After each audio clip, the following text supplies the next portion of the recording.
Hi friends, சாயந்தரம் ஒரு 5 மணி இருக்கும் ஃப்ரெண்ட்ஸ்.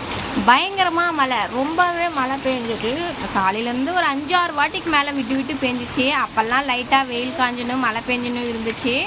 இப்போ சாயந்தரம் 5 மணி ஆச்சு, தானே அப்படியே சும்மா மழை வர மாதிரியே தெரியல, அப்படியே பயங்கரமாக மழை பாருங்க ஃப்ரெண்ட்ஸ். ரொம்ப தேங்கி நின்றுட்டு இருக்கு. காஜல் பாப்பாவுக்கு மழைன்னா ரொம்ப பிடிக்க மாட்டேங்குது. அவர் மழையிலே நனைஞ்சிட்டு விளையாடிட்டு இருக்காரு. கூட இவங்களும் ஸ்கூல் விட்டு வந்துட்டாங்க. தம்பியும் பாப்பாவும் மழையிலே ரொம்பவே விளையாடிட்டு இருக்காங்க. ஆற்றுல வெள்ளம் வந்தால் எப்படி அடிச்சுட்டு போகுமோ எல்லாத்தையும், அந்த மாதிரி இவங்க செப்பலை ஸ்கூல் விட்டு வந்ததும் விட்டதும் அந்த செப்பல் வந்து மழையில் நான் அடிச்சுட்டு போயிடுச்சான். அதை வேற தம்பி சொல்லி ரொம்பவே ஃபீல் பண்ணுறான். அவங்க சொன்ன மாதிரி அவங்க செப்பலை வந்து மழையில் தாங்க அடிச்சுட்டு போயிட்டு இருக்கு. 2 செப்பலையும் பாருங்க எவ்வளோ தண்ணி தேங்கி இருக்கு வீட்டான.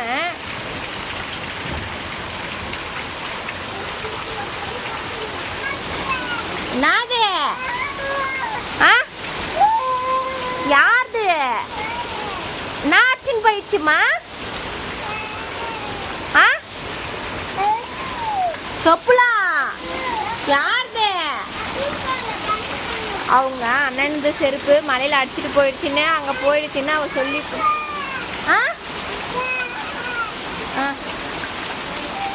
அவளுக்கு செப்பல் அடிச்சுட்டு போயிடுச்சுன்னு ரொம்பவே ஹாப்பியாக இருக்கா ஃப்ரெண்ட்ஸ். அவங்க அக்காவும் அவங்க அண்ணனும் இந்த மலையில் கூட கொஞ்ச நேரம் அடங்க மாட்டேன்னு எப்படி விளையாடிட்டு இருக்காங்கன்னு பாருங்கள் ஃப்ரெண்ட்ஸ்.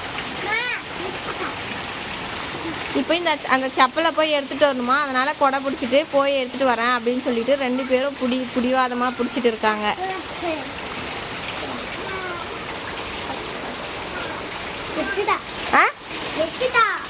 நாத்த வச்சுட்டா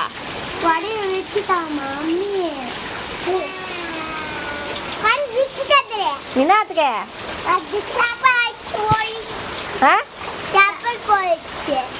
செப்பல் போனா நான் என்ன பண்ணிட்டு சொல்லு. மழை விட்டா போய் எடுத்துக்கலாம். யா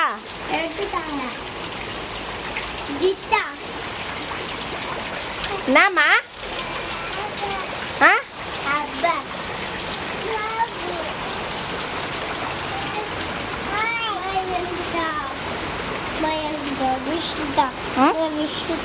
விரிச்சதெல்லாம் தரமாட்டா, மழை பயங்கரமா பெய்யுது.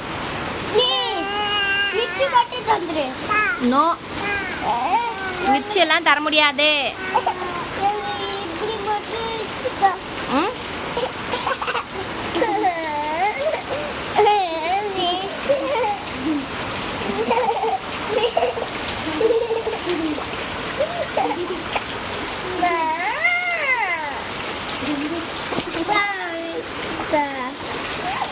விரிச்செல்லாம் தர முடியாது,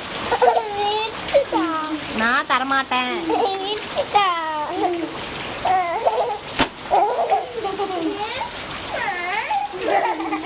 மழை விட்டா போய் எடுத்துக்கோ.